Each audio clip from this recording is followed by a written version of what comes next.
My name is Abby Alvarado with the University of Illinois Extension, and today I'm going to be showing you how to make a coffee cooler recipe. Our ingredients we'll need for our recipe today are going to be a half cup of milk, a half cup of low-fat vanilla frozen yogurt, a half cup of brewed black coffee cooled to room temperature, 3 ice cubes, and 1.5 teaspoons of sugar. For the preparation, we'll need to wash our hands with warm soap and water. In a blender, combine all ingredients.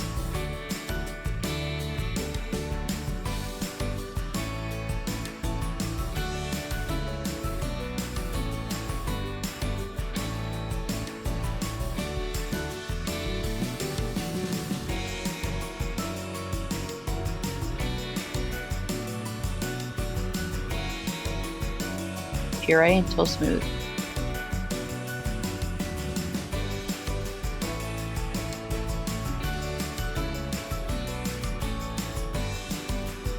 Pour it into a chilled 12-ounce glass and sprinkle with cinnamon, cocoa, or nutmeg if you like.